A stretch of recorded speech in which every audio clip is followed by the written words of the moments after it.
ni Juan, Kapitulo 4, versikulo 7 hanggang 21. Diyos lubog niya.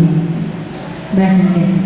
Ulitan kayo po kinibunan ng San Juan, Kapitulo 4, versikulo 7 hanggang 21. Pakamalang kong kakalikuran, ni kakalagod tamo, uling man ba't ni Diyos inulubog. Hindi mo lulubog, anak niya ni Diyos, at kikilala niya ng Diyos. Lulubog, ene kakilala ng Diyos, uling Diyos, lubog niya. Kaya kakita ng Diyos, inulubog na, kaya tamo, ingat inulubog niya, inulubog na anak. Bani ka biyatamo, di ka pamilatana. Iti yalilubog. Uli kalukuran tayo ng Diyos, itamo din kurana. At ilubog niya, iganak na, banat busan na, yung kasalanan namin. Pakamalo mo kakalikuran, at hindi malabog ilubog ni Diyos kaya katamo, sukat tamo mo namang may kakalubog. Alam ang bigas ang may langit ng Diyos. Nung ikakayagod tamo at sukya ng Diyos at ilugod na maging ganap katamo. Balang tamo ki manatili tamo ki Diyos at manatili iya katamo, uling din na nakatamo ki Espiritu na. Ikili at balang mo ay ilugod na ipay na bilang talapagligtas na niya po. Hindi lumang sasabi ki Jesus ay anak na ni Diyos, manatili ang Diyos, at ang Diyos naman manatili ang kaya. Bantamo at paniwalan, ilugod na ng Diyos kaya katamo. Ang Diyos, lubog niya. Ang manatili ilugod, manatili ang Diyos, at manatili niya manatili ang Diyos.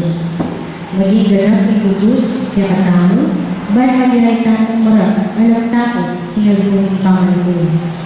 Uligat ito, pinyato, uligat tamo, kalupa na ni Kristo. Alayang kaya betako, inlugod. Ulit katabi na, ingarap, kalugod, ay takot. Kaya pagganap, inlugod, na ninumang ating takot. Ulit takot, kakambal na niya, yung kaparusan. Lulugod tamo, ulit yun na nakatamang lingwan ng Diyos. Yung sasabing kaliguran kay Diyos, ulit kasama na niya, mali kapatanda, iti malam niya. Makalanin ay aliguran ng Diyos ay nakakakit.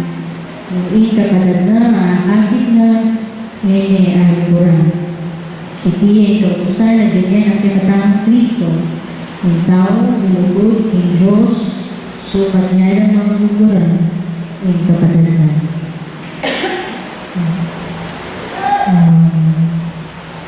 Malinola po, dahil may sabing tema. Pero dakilang pag-ibig natin lugar tayo ng Diyos. At makalala tayo kung bakit o asa din nakalugar tayo ng Diyos. Ng Diyos ay tayo po bakit. Ay tayo kabog, tulugaran ng Diyos, ikaw na po ng karatagila. Ikaw na po ng karatamasbo. Makalala tayo ng Diyos, nagtunay din kalugar tayo. Isang yan, kaluguran mo po, luguran mo yan ang pero mga tao. Kunin na naman, igawa mo karela, hindi ang igawa karela. Hindi, igawa mo karela. Aking makakibagin, ang kakakita mo ng Diyos, na iya kaluguran tayo. At atin mo ito may sabi, mumunang libro na ninuwan mo naman, Kapitulo 5, versikulo 3, ngayon po, ulit ipamaglugod ni Diyos, mga balugan, tamang pagkarinto po sana. So, ito po, bukod sa bengalguran tayo, ngunit sundan tayo po ito po sana. At naiwala ito po sana, mga tuminong ng panahon at sila rin ang pulong-utos. Kung nga yung tinatangyan po yung Diyos, sabi na, dahil nga ang pulong-utos mong isang rice din, dahil nga mo rin sa diyan. Kaya, kalupang tao.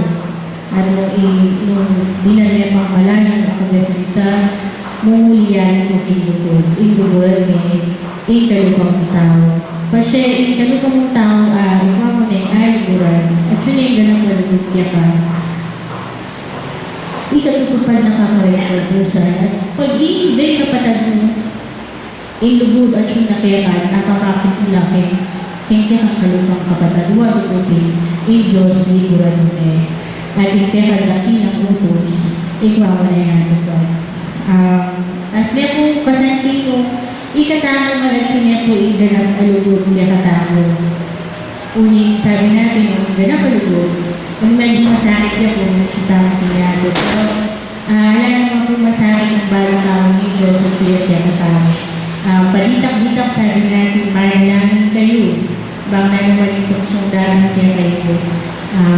Dahil nga ay iwasan mo ba? Huwag nga siya po pinipin ako.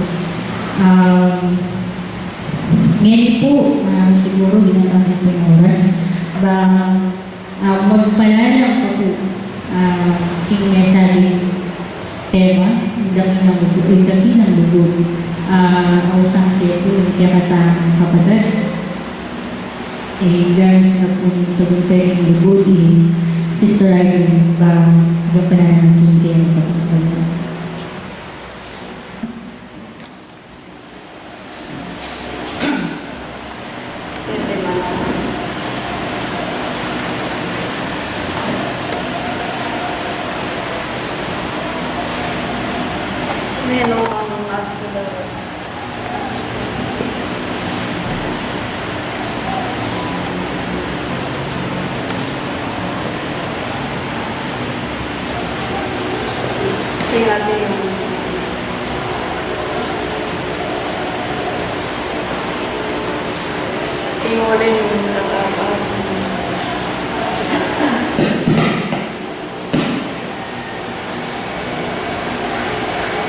Tawag ini ditanggap niyo.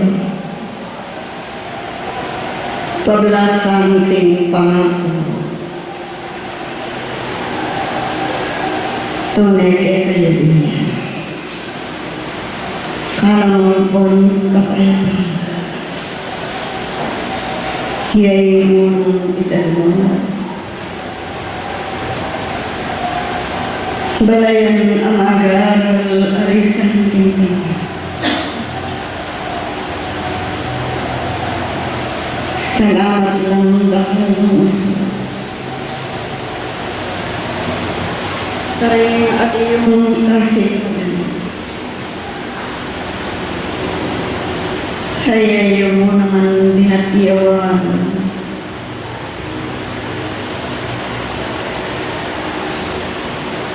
karing malating sarili mo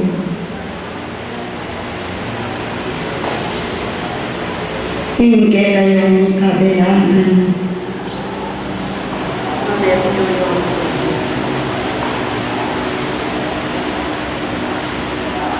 Kaluguran ang agar. Bayo ako.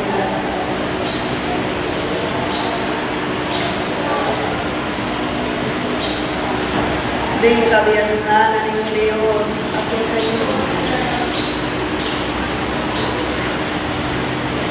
Hindi na kayo bang mag-aaral? Kilog nga yung eskwela. Ban makiramdam king tuturo. Makanyan kayo. Makikiling tuturo. Alawan po kiniginahin. Ting ati yung makilan elasa na kiniginahin.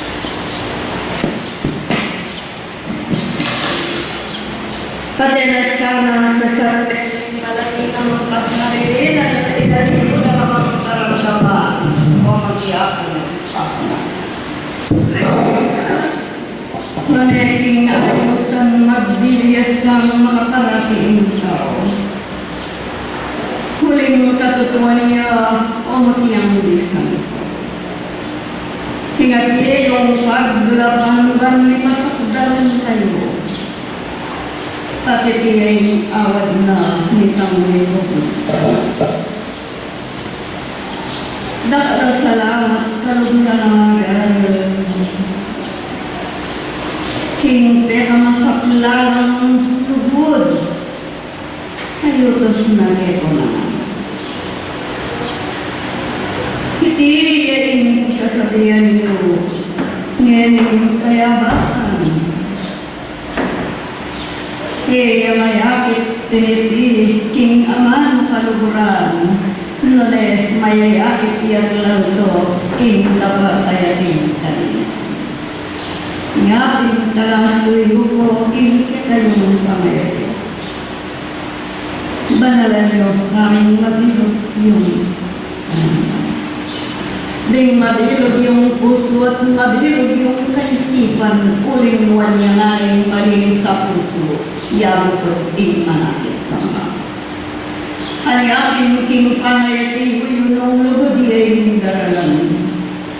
Tunay ang sakdal at malinis, kumunti akong kaluguran. Nanoy kaya yaluan. Ing sablang itiwakang bang bayo yara pa paminutuan yung kautusan. Nung kaluguran niyo nga na paminutuan niyo rin utos ko. At king kapanilatangan nila ng amano. Tuturune ing paralan o tiyang pakamalan ko luguran nga ing Diyos mo mabilog king kekang puso. Mabilog king kaisipan at mabilog king hanggang sikanan mo at lugod ka ng kalupang tao. Nano pa tayo masasabi ng depidepatan mo na, tinupad ka king kautusan o mutiyang pamilya, at dinatyo kang Kristo ay alam mong parusa, aniya nanay takot iyo mutiyang talasamba, nung impali na nilaldo kaya tayo'y makayatiuya. Ngayon at yun ako mantang Kristo, umutiyang talasamba. Nano piningke kung galanggang ayat yun umipagustan ka. Nung makatiyan kaluran din damiyo rin naman. Umutiyang kung talas kuyo, bumusob at pamagal ko. Nung sasabihan niya mo yung lugod nga ni Natiyo naman. At ang kapaltong makahukul king dapat mo. Kalukuran amaga. Bahagian nga ni libro. Uling kasalupan tayan tinayalang daba. Bahagian etang ko. Kaniakin talas ko yung pakamanan, alaguan ng isabyan. Tingaman ng lugod, lalo na king kalupang umelang. Kotang atin kang nasa, hatin kang buriwa kang bang. Hagad mo nga sabi, hangyaman king kasarilinan, ay ang burin ni pangkamakya, dapat umatiyang libre. Kaya king kapamilatanan ng luguday ganap netin kayang ay dawin kitangge samantalang yung lamakapalog din lugudadalisi dapat kaluguran ang mag-aral nung ingkalaw sa waksabi wakwang ayayang kuningking mabilog mong sabi na napataalang kamadalise asumaw king paglakde king balang pamaniyapat king dalisel dahi kaluguran ang aral anak nanutin ibaya naning kayong daptan umatiyang kaluguran haniyapin di nga maano parang daratang dapat naning pamati niluman king manintun kambang king lagi nuning kabalaran iti manakit iyang lubusan. Taniyapin kalas kayo ko lumapit o kaya kambang at iyalapita na kayo nganing at iunang kapangatuan. Dapat inyong pamanlapit tunay at tainga. Huling malinis siya yung Diyos sa kitayong tewal. Aniyapin kalas kayo ko para hining dalawa. Nung marinat, hining lalaki, hemang apak niya belubusan hanggang iya magpakalinis o matiyang kakamalan. Kaniyahin pangayat niyo anak ay natulang. Ding mga laki yung sarili o matiyang pamilya. Huling kapanilaan ningati yung upaya no. At iyo yung sasarot kinilihim ang maralan bunga. Niyang diyaman din piti yung panalangin tutong daramdaman na. Anyaya ako pinaisang kan. Ako inebado nito. Huling ganap kong nituruan inatinong upaya na. Haniyapin magpakatmo kayo hingkalang ng Kristo. Lumakad kong manene. Sa padalos-dalos yung tao. Ngunit kayong pamagilaan, makatutok niya sa iyong puso.